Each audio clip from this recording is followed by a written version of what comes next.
We would like to acknowledge the Yuggera people and the Turrbal people as the traditional custodians of Meanjin, the lands on which we record this podcast today. We pay our respects to elders past, present and emerging. Always was, always will be, Aboriginal land.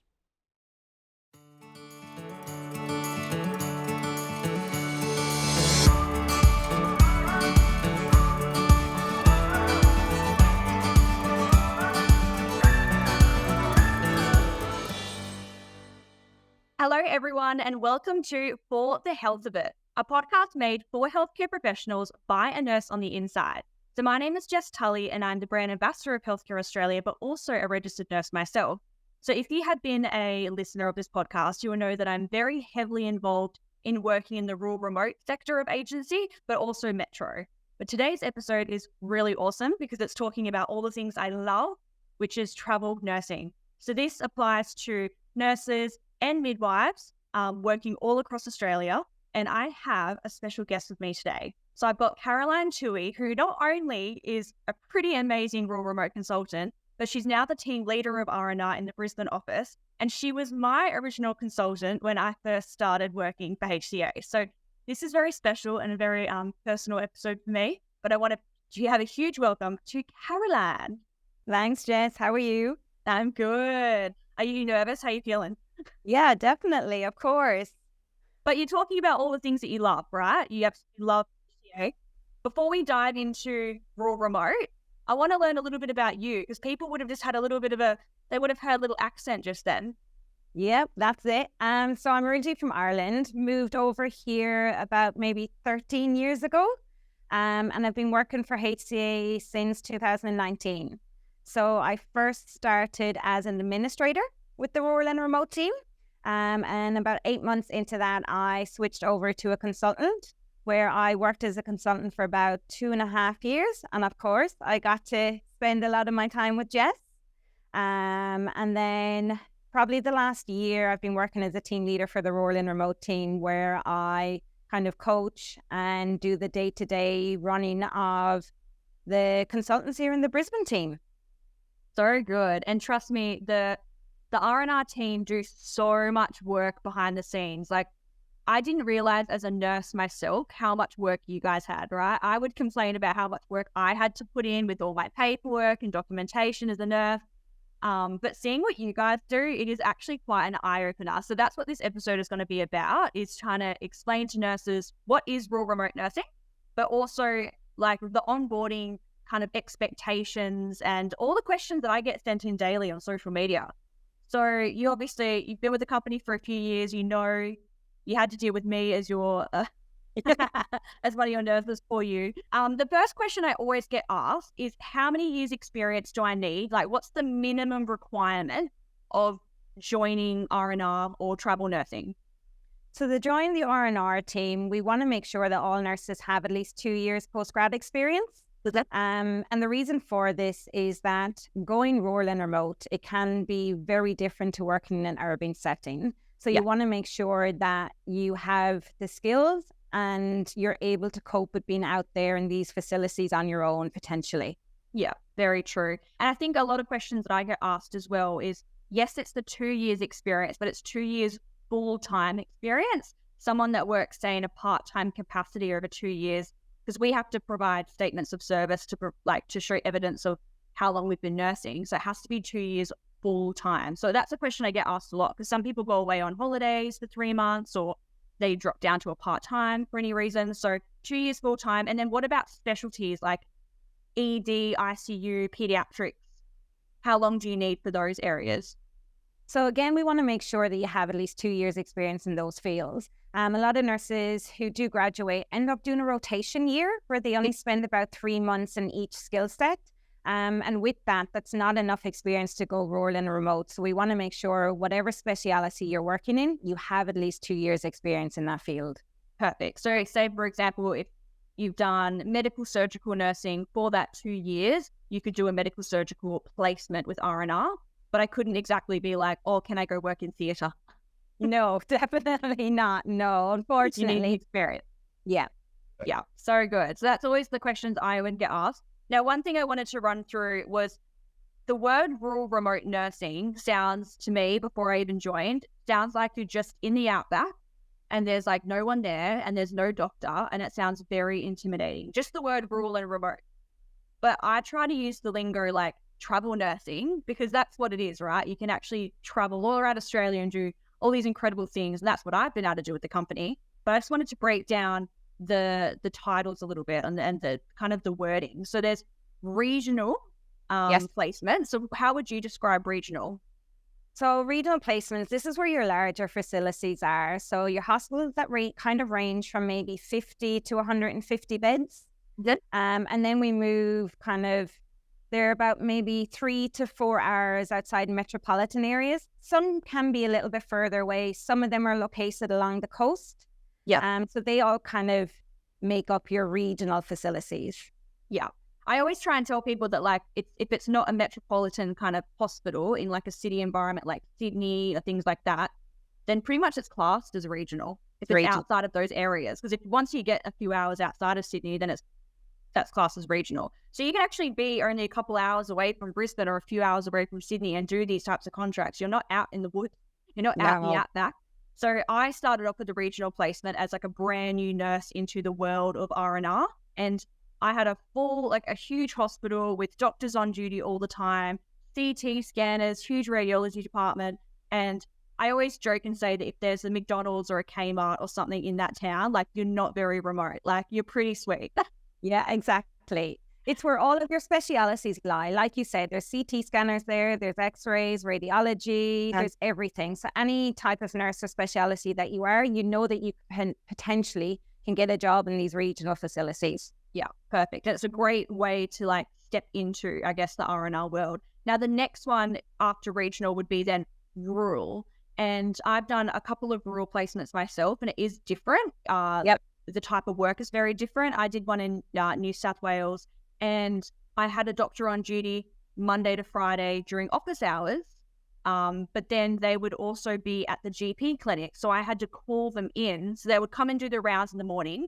Then they would go to the GP office and do their work. And then I would have to call them in if there was a presentation. So they're close by and they're there, but they're not physically there, which is like a little bit kind of nerve-wracking, I guess, when you're a nurse. So doing rural straight away is a little bit like, and you don't, if there is an emergency and you've got like a resus or someone collapses, it's really just a couple of you to deal with it, and you might have to call the doctor in. So it can be a little bit more intimidating. Is there anything else with rural that you can think of that's the different?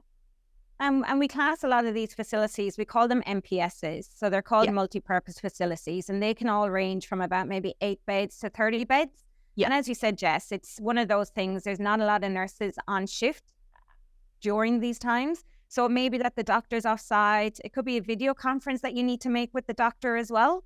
You may be the only nurse on night duty at the time, so it can be quite daunting. But definitely HCA provides support if you want to do a rural contract. Yeah, perfect. So I did a couple of regional placements first to kind of get my confidence and kind of, build my CV and portfolio a bit more. And then I kind of branched out into the rural settings. So I did do a full MPS. I did a hospital that was a ward and then it had the little ED attached. But some MPSs are like, they just kind of an aged care, kind of an extended, stay kind of area because they don't have as many services as they do in the city. So they do have a longer stay in hospital. So it can be kind of like a little bit of an aged care kind of facility with a little ED attached. But you just speak to your consultant and say what type of area you want to be involved in. I really enjoyed my time, like thinking outside the box. There's no pathology on site. We had to send our pathology off. We had to use iStat machines. Things like that you don't get exposed to. So you learn so much in a rural setting. Yeah. And then there's remote. How would you describe remote? So remote, think about the Outback. Yeah. A lot of these facilities are clinic-based facilities, and they kind of work Monday to Friday, 8 to 4, 8 to 5. And a lot of on-call work is needed. A lot of them are one nurse posts or 2 nurse posts. There is usually no doctor on site. A lot of the doctors are fly in, fly out. So you need to be well equipped to go remote. Yeah, definitely. And it's a lot of like primary healthcare focused. So you have to do like a lot of courses and some extra study and stuff. You can't just go from being a medical surgical nurse to a remote nurse, because you need to have primary healthcare skills, wound management, like there's courses and stuff. So we get asked a lot, do I need to do courses before I join like R&R? And you don't need to do courses, right? It's good to No. so if you're an emergency nurse, for example, it's better to have your advanced life support and things like that for your application, but you don't have to. No, you don't. We've got a great program. It's called a New to Remote program. So we want to ensure nurses have at least 4 years experience, and 2 of those years need to be ED. Yeah. HCA will guide you and they'll work with you for kind of maybe a 6 to 12 month process, where we'll transition you from a rural setting to remote. Yeah. And so it's a great transition course. I'm in the process of starting to do that transition course myself. We have an episode on the podcast that we did with Christy from the rural remote team, and it's actually about going to the pathway of RAN, becoming a remote area nurse. And she talks about all the pathways and the courses that you need to do. So it really depends on, why do you want to do rural remote nursing? Are you doing it for the experience? Are you doing it for the personal experience, personal growth, to be able to travel Australia and meet new people and new facilities? Are you just wanting it for the money? We'll get to the money side of it a little bit later as well. Are you wanting to have career growth? Well, you have a dedicated consultant when you join the R&R team, and you talk to them about your goals, and about what your desires are. So, I always get asked about the courses, but the best part about, I guess, joining Healthcare Australia for the R&R team is we do have education that we offer. So we do have courses in our offices all across Australia to do your basic life support and your manual handling. So you can book those in and do those, but also you get education bonuses as well. Do you want to go through the education allowance that we're given? Yeah, so we've got a really good incentive when you work with the rural and remote team, plus working with Healthcare Australia. So if you do work up 250 hours, you can access $500 for reimbursement for your education. If you work up 500 hours, you can gain up to $1,000. So all you do is pay for your course, do your certificate, send it through to us, and we can organize for a reimbursement. So any course that you want to do, as long as you receive a certificate, there should be no issues with having it reimbursed. So it's a really good opportunity, I think, that nurses should really avail of. Absolutely. So I've done a few courses. I've done like my advanced life support. I did my pediatric advanced life support. When COVID hit, obviously education was a little bit harder to do face-to-face courses. So I actually booked through Krana. They had an online module platform, which was, I think it was like $400 or $500 from memory. And I actually got to do all the online training, like abdominal assessments and things like that. And I got to complete that and put my certificate through and get a reimbursement. So there's online opportunities as well as face-to-face, because I guess when you're R&R and you're away, you don't always know where you are to be able to do face-to-face.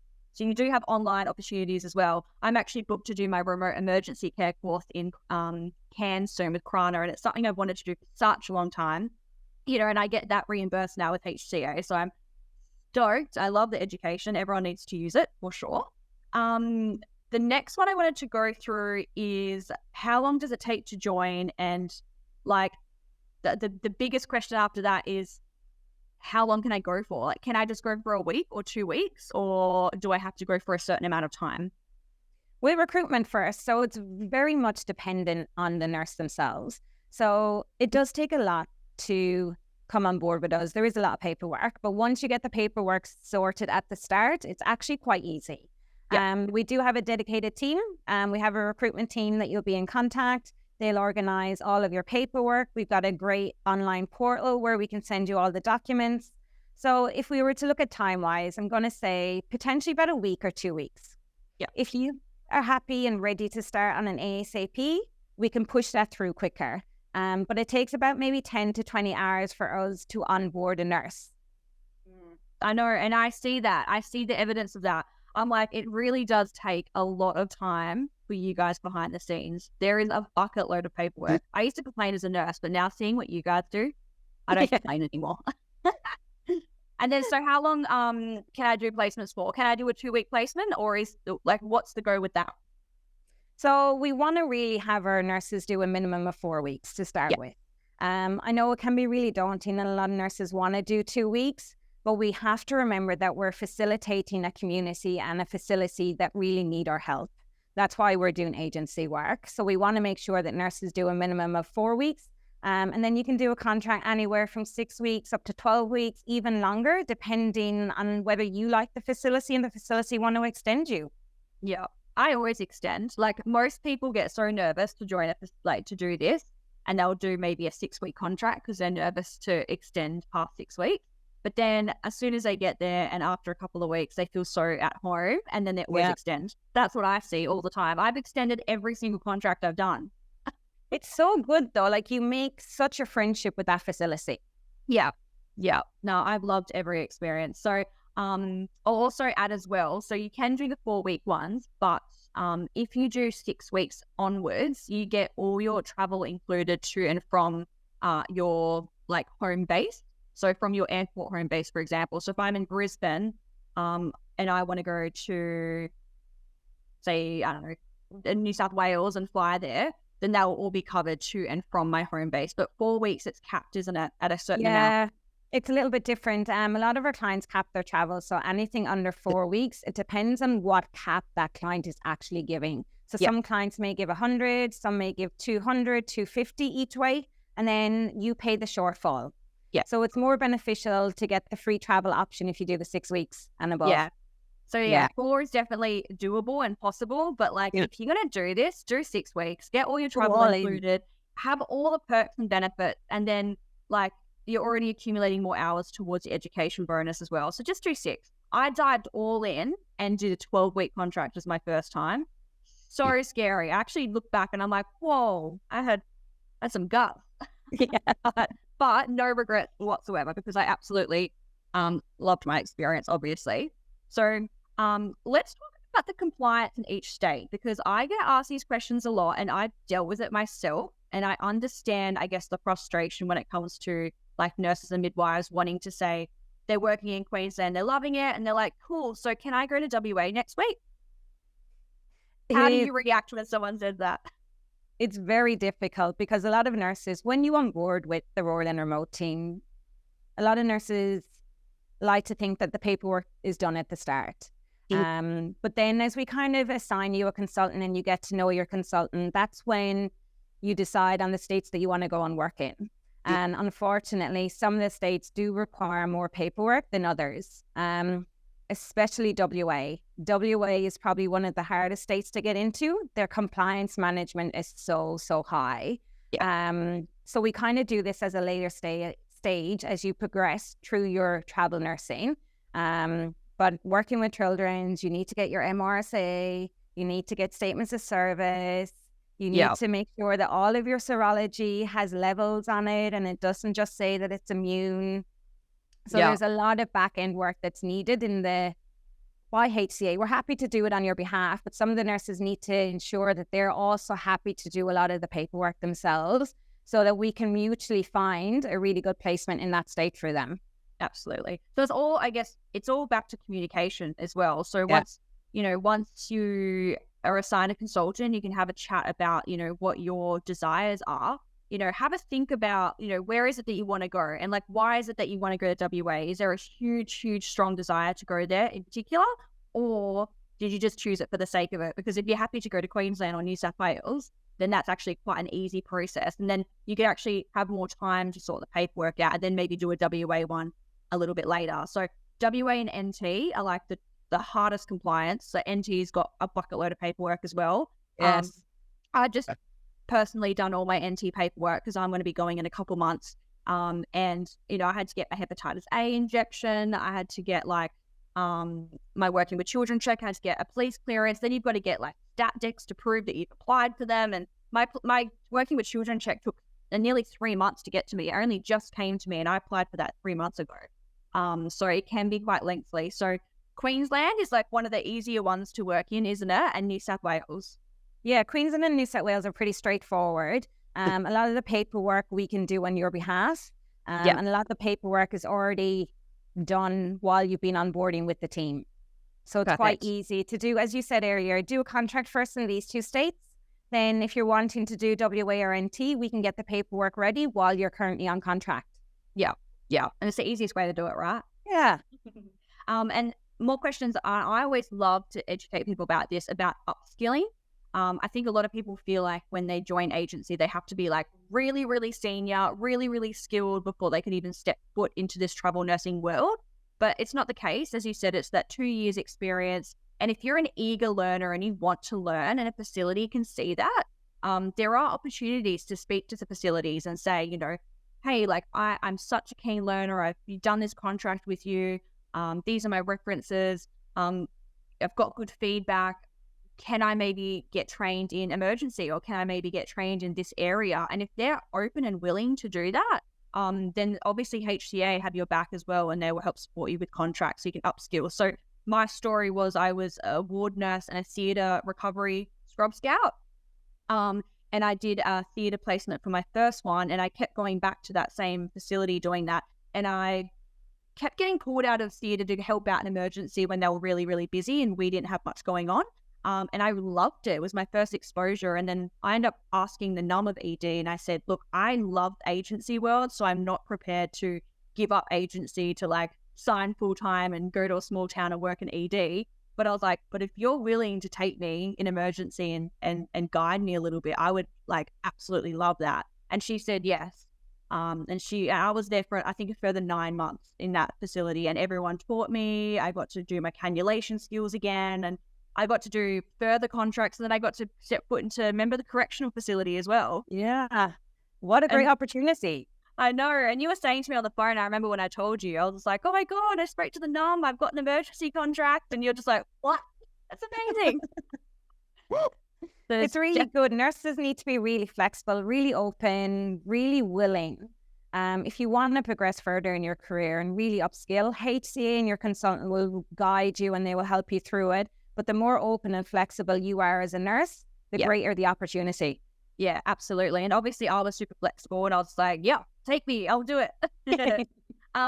Now, what about accommodation? So we spoke about travel, and that's included, it's obviously capped at 4 weeks, and 6 weeks it's included. What about accommodation? So accommodation, most of our facilities do provide accommodation. A number of the accommodations are either on site with your nursing quarters, but that's not always the case, especially for the rural and remote locations. So they can be off-site, and some of them can be maybe a 10 or 15-minute walk. At the moment, demand is very high, and accommodation is quite scarce. So nurses need to be prepared that we don't always have the details for accommodation either at this time. But if the facility don't have accommodation, HCA will source accommodation for them as well. Yeah, because sometimes it is out of your hands, right? So if it's a New South Wales government contract, they're actually in charge of accommodation. So when the nurse presents to the town and goes to the hospital to say, hello, I'm here over the weekend, they just give them an envelope with a key. Here's your address. And that's what I've had every time. But obviously the first experience of doing that and being like, I don't know where I'm living. I'm getting on this tiny, tiny little plane. I've just signed this huge contract. I don't have any friends. Like, what have I done? Like, they're the emotions that you go through, right? And then I was even so nervous that they told me on the plane, they said, oh, do you need a taxi? And I was like, yes, I need a taxi. Like, I need to get to the hospital. And so they ordered me a taxi, but it's such a tiny airport. I've never experienced a tiny airport before. And so I like walked out of this tiny little building and there's my taxi. So I got in, went to the hospital, he left. And then I was like, oh no, where's my bag?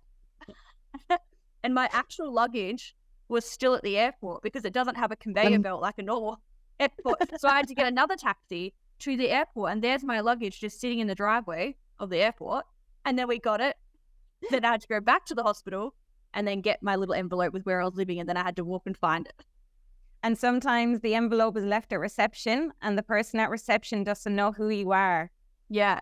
And you just have to explain. You're like, get someone who knows. I'm agency. There'll be an envelope with a key. Yeah, and it's always there. Always there. And so obviously as well, like when it comes to your roster as well, if, sometimes the consultants will have the capacity to get maybe your first week or first day or something, but otherwise it's until you get to the actual placement that they will then give you your roster. So just rock up on the first day in the morning. Hello, I'm Jess. Yeah. You're stuck with me for the next 6 weeks. Where do you want to be? I just bring humor into it. There's no point panicking. Like, it's all sorted. I've done so many contracts now that I don't panic. But obviously, when you first start out, it can be quite daunting. And people can always reach out to me anytime on Facebook. I've got a Facebook page called Jess Tully. And if you ever do have, those nerves or questions about Raw Remote, flick me a message. I'm happy to chat to you anytime and just like calm the nerves and get you excited, because it's an exciting pathway and it's an exciting move that you're doing. It's, it's obviously going to be daunting and scary, but it's worth it. A question we got sent in on Instagram was, what about AINs, carers, disability support workers? Do you take those on board for R&R contracts? Yes, we do, definitely. The amount of contracts that we have available may be a little bit more limited, as we do look a lot for registered nurses, midwives.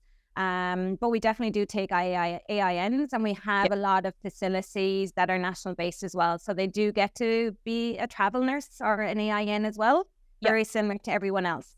What if they're a carer? Yeah, so we do carers as well. Carers too, A lot of our carers are mainly kind of in the Northern Territory, but we do base them all around PCAs, kind of AINs. So we definitely want to make sure that they have a Certificate 3. Okay, perfect. Yeah. Good to know. But obviously not as many contracts as you would as a nurse, for example. No, yeah. Good, but it is possible. Perfect. Now, questions we get asked all the time. Can I bring my partner? So this is a tricky one. Definitely you can bring your partner, but it is site specific. Yeah. We really want to allow nurses to bring their partners. Even some of them can travel with their kids as well. But always ensure that accommodation is only given to the contractee. So what that means is you may need to find suitable accommodation for yourself and your partner if you do secure a contract. Or they may provide an allowance for you and you pay the difference, or they just don't have accommodation available for you. But you can definitely bring your partner, but you just need to be a little bit more flexible.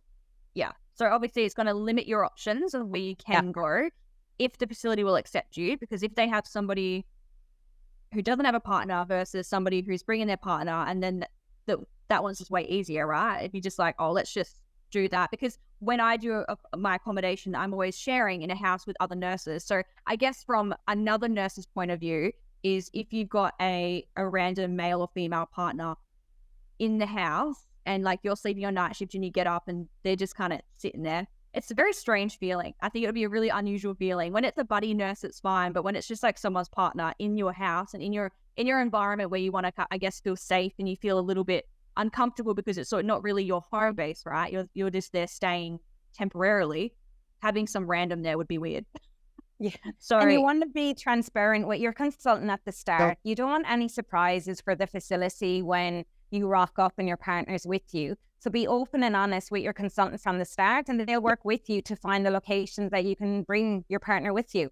Yeah. Because people are caravanning around Australia, and you can just have a caravan spot at the local caravan park, and you can stay there together versus the actual nursing accommodation. So there are lots of ways. So it is possible, but obviously it is going to limit your, I guess, options. But it is possible. Now, what about dogs? It's the same thing with dogs, isn't it? If you want to bring your pet. Yes, very much the same as well. And like you said, if you're in a share house, we got to be mindful of other people. Some people are afraid of dogs. Also, is leaving your dog in the house for 8 to 10 hours a day, is that reasonable? So some facilities will cater for dogs, but again, same option. You may need to find your own accommodation. Yeah, very cool. I think the best thing is if you've got, say, a nursing friend, say you're doing a work holiday visa, or you've just got a best buddy that's also a nurse, you can do placements together as a duo as well, which I think is really awesome. So if you do have a partner that's a nurse, that's different. So when it's like, can I bring my partner? If they're also a nurse, that's a double win. You're a duo and you can go together and you can have your accommodation together.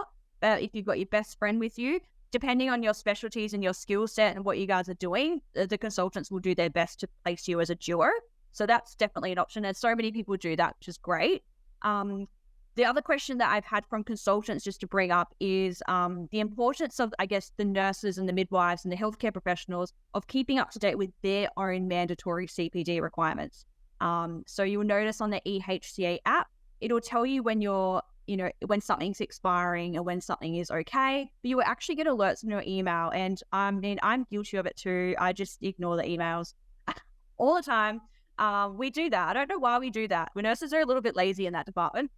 But when it comes to your basic life support and it comes to your manual handling, hand hygiene, even just those simple certificates, your consultant will be reminding you, but it is also your responsibility to do it. And this is a part of your like ARPA registration and like being a nurse in general. Like if you're at any other hospital, you would have to do your basic life support and your manual handling. So if you're at a facility, I always ask the educator at the facility, I'm like, hey, I'm due in the next month or 2 months for my basic life support. If you've got any training while I'm here, let me know and I can get it done. So they'll always remind you, but that's the biggest thing as well, isn't it? Is you guys having to chase up mandatory like compliance checks and stuff, isn't it?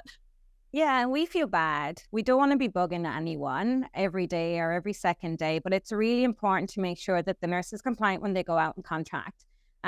It's for their best interest, not so much for HCA. And as you said, if you go to the facility and they have education running, see if they can put you in a course. See if they can do your basic life, your manual handling, even your medication management. It's really important to be up to date when you're on contract in case something comes across and you want to be able to deal with it. Yeah, absolutely. Honestly, every time I do any type of placement, I always hit them up to do basic life support. They don't mind. I'm just an extra person signing a certificate. Like it's like I'm just signing on the piece of paper that I attended that course. Like it's super easy and they don't mind. Like you're still a staff member at the end of the day, and everyone needs to do it. I hate doing it. That doll, I always get really sweaty trying to do CPR on that doll. But we got to do it, you know. If you can't do CPR, there are certain areas of nursing that you shouldn't be working in. So it is important, and it's not you guys being annoying. Even though just recently my my CRC my criminal record check just expired, but I got it done. Good on you. But I still struggle too, and I don't know what it is about nurses because I honestly just ignore the emails, and I don't know why I do it. But we've got to stop doing it, guys. As a team, we've got to stop doing it. Now, we've covered so much today. Is there anything else that you can think of that we haven't covered that you want to bring up? We do give some incentives. Yeah, let's talk about more incentives. Education, yeah. So we do have an option for uniforms where you can get a full scrub, top and bottom. And for those who want a scrunchie. No, it's not called a scrunchie. It's called a scrub-chie. Oh, I didn't know that. Scrub-chie, yeah. Very cute. Yeah. So you just need to have 250 hours to avail for that. So it's a really good incentive. Yeah. So obviously when you're on board, you get the polo top. Yeah. We give out some free polo tops. We usually give about 3 when we give you a welcome pack when you're going on your first contract. So if you work up about 250 hours, you can then organize to get your full set of scrubs. Yeah. And they're premium quality, guys. Premium. But if you don't want to wait and you're a little impatient, you can buy them outright. And obviously it is tax deductible. I mean, speak to the ATO, of course, but it is a tax deductible thing for a nurse to buy uniforms. So they're only $90 for a pair, for top and bottom together. And I know a lot of nurses love, say, the FIG scrubs. FIGs are a great quality scrub. They're in America and it's about $140 for a pair to get over to Australia. So $90 for a set here is pretty good, and they're so comfy. I wear them every day. I rock the purple. I love it. You can eat. People joke and call you Barney sometimes, but that's fine. Barney the dinosaur. But I get so many compliments of the scrub. So yeah, that's some more incentives you've got as well. And is there any other incentives with R&R in certain placements or anything like that? Yeah, so some clients will give an allowance. It is client specific and it is state specific, but we will always try and get the best deal for you. Yeah. Some do provide a living away from home allowance, which is a great incentive. So definitely speak with your consultant and they can go through all of those options with you. Perfect. And I think we'll end the podcast talking about pay. Now, a lot of people always slide into my DMs and they're like, so I want to join HCA. I've been a nurse for 5 years. How much will I get? And that it's too broad of a question to answer, right? So how would you, if somebody calls you up and says, I'm a year 5 nurse, I want to join R&R now, I want to do a contract, how much will I get per hour? Look, it is really difficult. It is state specific and it is client specific. And again, it also depends on your increment level. It's very hard for us to determine your increment level without your statements of service. Yeah. So what I would do is once you come on board with us, once you've been assigned a consultant can go through all of those with you before you go out and contract. So you've got all of the information at hand. Yeah. So you don't have to sign any contract and go on a placement until you know your hourly rate. You know, I've been doing agency nursing for over 5 to 6 years. And I've always found that my pay has been very good. Like there's a reason that I don't go back to a metropolitan hospital. It's because the pay's better. I have flexibility as well to be able to take time off whenever I want. There is obviously the downside of not having annual leave, but there are little tricks of the trade, trust me, to accumulating pay. For example, you know, message me on Instagram or Facebook if you want to know more, but you know, you're able to change your pay date on the app as well for certain shifts. So if you do some extra shifts in the metro setting or R&R setting, sometimes you have the capacity, it depends on what contract you're doing. You can move pay dates, you can accumulate. I know all the sneaky ways to do things. So if you've got like a holiday planned and you've got 6 months and you want to do contracts, you want to do agency, but you want to have pay when you're going away, like talk to me and I can help you with a plan, because there are pros and cons to being agency. Yes, there's no annual leave, but trust me, there are so many more pros that outweigh just getting annual leave. Trust me. For 6 years, I have been doing this and I do not want to go back to working as a full-time nurse in a metropolitan hospital. No, thank you. So yeah, I've definitely found that the pay has been amazing. And, you know, there are some instances where from where I was working, I think I was doing 65 hours a fortnight roughly in a metro hospital in Perth. I did a contract in the prison setting and I was actually making double my fortnightly income. And I remember looking at that being like, I looked at my weekly income. So you get paid weekly a lot of the time as agency. And I was like, oh my God, I'm making more in a week than I did in 2 weeks when I was back in Perth. And that blew my mind. Like the opportunities and like just, I was so proud of myself as well, because I was like, financially, I was just so happy with that decision that I had made. So chat to your consultant. They have a few things they need to do. Obviously, if you've never heard of the word statement of service, I had never heard of that terminology until I came to R&R. So that is just a certificate from your old workplace. So always message HR from wherever you're working. If you're working for Ramsay Health, if you're working for wherever, just message HR and ask for that statement of service and start getting the paperwork underway and apply. So how do you apply? So you can either go online or you can give us a call on one of our 1300 numbers. Yeah. You'll get a dedicated recruiter and they can go through the process with you. Perfect. Easy as that. So easy. And I'll also put a link to apply on the show notes here. So if you just go onto the show notes of this podcast episode, and there'll be a little link to apply, but make sure you do upload a updated CV and have 2 recent clinical references, because that can sometimes take a little bit longer for you to get onboarded. So make sure you have references. Okay, perfect. Well, thank you so much, Caroline, for joining me. Thanks, Jess. It's been a pleasure. Been so fun. My old consultant. Best consultant ever, honestly. I had the best time, and that is why I'm such a I guess you're a huge reason of why I love Healthcare Australia and I love being in Team Purple, and just why I will forever be agency. And that was my experience with you as my consultant. So you can honestly just have the best relationships with your consultant, and I used to vent to you all the time and I appreciated it. And you were my biggest hype girl when it came to me wanting to upskill. And I'm just, very grateful. So thank you, Caroline. You're welcome. And look, we're all so passionate about this. We're not doing this for us. We're doing it for you. Yeah, I love that. And I see that in every single consultant here in the Darwin and the Brisbane office. Yeah, it's great. Guys. You're welcome. We love it. Thank you so much for being on For the Health of It podcast. And everyone, give us a 5-star review and share the love, because we want to get this podcast out there. All right. Bye, everyone.